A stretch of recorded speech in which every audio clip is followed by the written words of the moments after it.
بسم اللہ الرحمن الرحیم اللہم صلی علی سیدنا و مولانا محمد وعلی آل سیدنا و مولانا محمد وبارک وسلم اللہم افتح علینا حکمتک وانشر علینا رحمتک یا ذا الجلال والاکرام صلی اللہ تعالی علیہ وسلم۔ آج کے سبق کے اندر ہم نماز کی سنتوں کا بیان کریں گے۔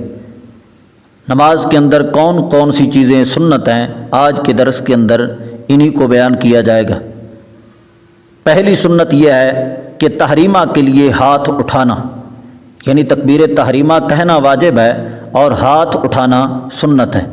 اسی طرح ہاتھ کی انگلیوں کو اپنے حال پر چھوڑ دینا، یعنی انگلیوں کو جمع بھی نہیں کرنا اور تکلف کے ساتھ ان کو کشادہ بھی نہیں کرنا، اپنے حال پر چھوڑ دینا، یہ بھی سنت ہے۔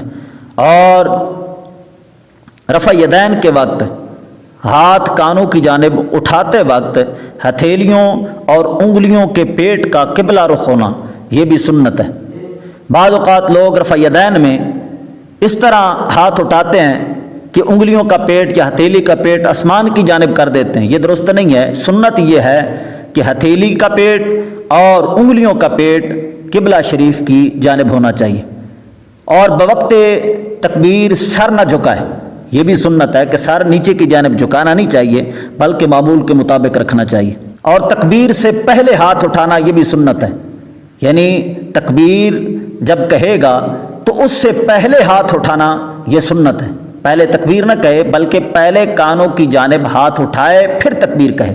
اور یہ پہلے ہاتھ اٹھانا اس وجہ سے سنت ہے کہ ہاتھ اٹھانا یہ نفی ہے اور اللہ اکبر یہ اثبات ہے۔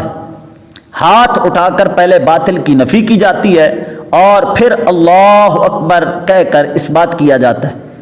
تو نفی پہلے ہوتی ہے، جس طرح لا الہ الا اللہ، لا الہ نفی یہاں پر پہلے ہے اور الا اللہ اثبات بعد میں ہے، تو اسی طرح نماز کے اندر پہلے ہاتھ اٹھا کر نفی کرنی چاہیے باطل کی، پھر اللہ اکبر کہہ کے اس بات کرنا چاہیے۔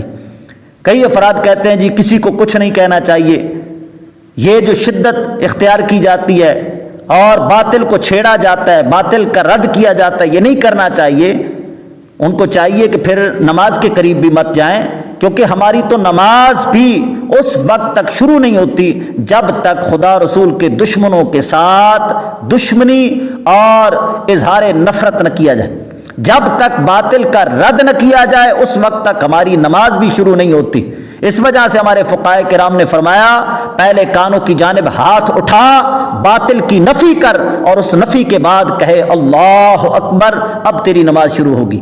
اور جب تک باطل سے یارانہ ہے اور باطل سے دوستانہ ہے، وہ دوستانہ اور یارانہ دل کے اندر رکھ کر اللہ اکبر کہے گا تو اس کی نماز اللہ تعالیٰ کے دربار میں درجہ قبولیت نہیں پائے گی۔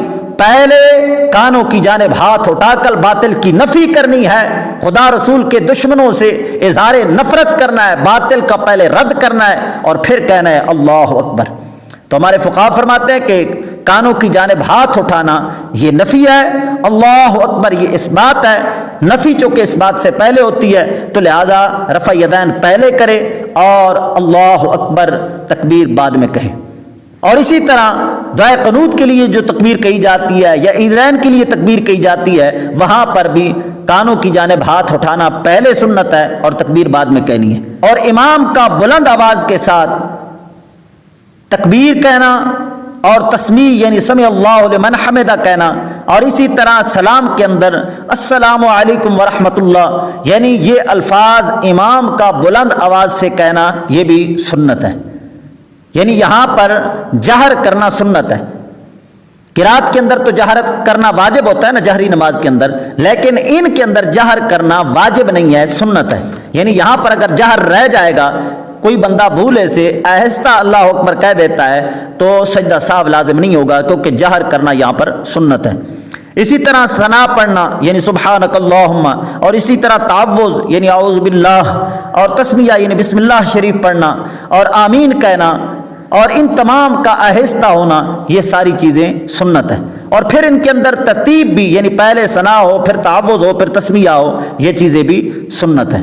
اور یہ بھی سنت ہے کہ رکوع کے اندر 3 دفعہ سبحان ربی العظیم کہے، یعنی رکوع کے اندر 1 تسبیح کی مقدار ٹھہرنا واجب ہے اور 3 تسبیحات پڑھنا سنت۔ اسی طرح مرد کے لیے اپنی انگلیوں کے ذریعے گھٹنوں کو پکڑنا اور انگلیاں کھلی رکھنا یہ بھی سنت ہے، انگلیاں کھلی رکھے اور گھٹنوں کو پکڑے، اور اپنے ہاتھوں کے ذریعے اپنی ٹانگوں کو، اپنے گھٹنوں کو نیچے کی جانب دبا کر رکھے کہ ٹانگیں بالکل سیدھی ہو جائیں، کمال کی طرح نہ رہیں۔ لیکن عورت کے لیے سنت یہ ہے کہ وہ انگلیاں بھی نہ کھولے، محض گھٹنوں پر ہاتھ رکھے، اور اس کی ٹانگیں بالکل سیدھی ہونا ضروری نہیں ہے، ان کے اندر کمان رہ جائے، یعنی محض وہ گھٹنوں تک ہاتھ لے جائیں گی، اور اسی طرح ٹانگوں کو سیدھا رکھنا اور انگلیاں کھلی کر کے گھٹنوں کو پکڑنا ان کے لیے سنت نہیں ہے۔ اور اسی طرح ہر تکبیر میں اللہ اکبر را پر جزم کرنا یہ بھی سنت ہے۔ اور مرد کے لیے یہ بھی سنت ہے کہ رکوع کے اندر اس کی پیٹھ خوب بچھی ہوئی ہو، ہمارے فقہا فرماتے ہیں اس طرح پیٹھ بچھی ہوئی ہو کہ سر اور پیٹھ بالکل ایک سیدھ میں ہو، کہ اس کے اوپر اگر جام پیالہ پانی کا بھر کر رکھ دیا جائے تو اس سے پانی نہ گرے، اس طرح پیٹھ کو سیدھا رکھنا یہ سنت ہے۔ اور عورت کے لیے پیٹھ کو اس طرح سیدھا کرنا سنت نہیں ہے، بلکہ وہ محض گھٹنوں تک ہاتھ پہنچا دے، اتنا ہی جھکنا اس کے لیے سنت ہے۔ اور یہ بھی سنت ہے کہ رکوع سے جب اٹھے تو ہاتھ نہ باندھے، ہاتھ لٹکتے چھوڑ دے، یہ سنت ہے۔ اور سمع اللہ لمن حمدہ ہاں کو ساکن کر کے پڑھنا، اس کی حرکت ظاہر نہ ہو، یہ بھی سنت ہے۔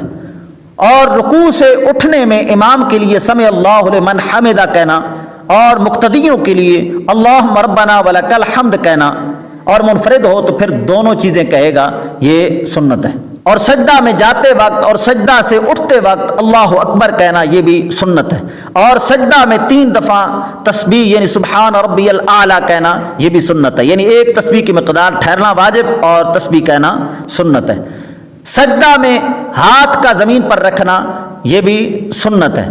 سجدہ میں جانے کا طریقہ یہ ہے کہ جب جا رہا ہوگا پہلے گھٹنے زمین پر رکھے، پھر ہاتھ رکھے، پھر ناک رکھے، پھر پیشانی رکھے، اور اٹھنے میں اس کا الٹ کرے گا، پہلے پیشانی اٹھائے گا، پھر ناک اٹھائے گا، پھر ہاتھ اٹھا کر گھٹنے پر رکھے گا اور گھٹنوں کے بل پھر اٹھے گا۔ اس طریقے سے سجدہ میں جانا اور اس طریقے سے سجدہ سے اٹھنا یہ بھی سنت ہے۔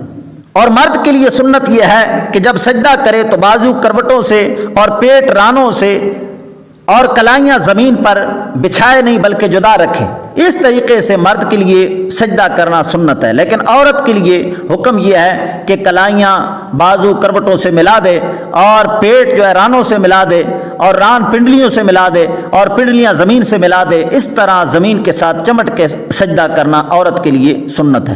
اور مرد کے لیے سجدے میں یہ بھی سنت ہے کہ اس کی پانچوں کی پانچوں انگلیوں کے پیٹ زمین پر لگ جائیں، یعنی ایک ایک انگلی کے پیٹ کا لگنا، ایک ہوتا ہے انگلیوں کا سرا اور ایک ہوتا ہے انگلیوں کا پیٹ، یعنی نچلی طرف انگلیوں کا پیٹ لگانا ضروری ہے۔ ایک ایک انگلی کا پیٹ لگانا فرض، 3 انگلیوں کا پیٹ لگانا واجب، اور 5 انگلیوں کا پیٹ لگانا فرض ہے۔ تو اس طرح 10 کی 10 انگلیوں کے پیٹ زمین پر لگانا مرد کے لیے سنت ہے۔ اور یہ بھی سنت ہے کہ جب قاعدہ اولا کرنے کے بعد تیسری رکعت کے لیے اٹھے تو زمین پر ہاتھ رکھ کر نہ اٹھے بلکہ گھٹنوں کے زور پر اٹھے۔ ہاں اگر کوئی بندہ کمزور ہے کہ وہ زمین پر ہاتھ رکھنا اس کی مجبوری ہے تو پھر زمین پر ہاتھ رکھ کر اٹھ سکتا ہے۔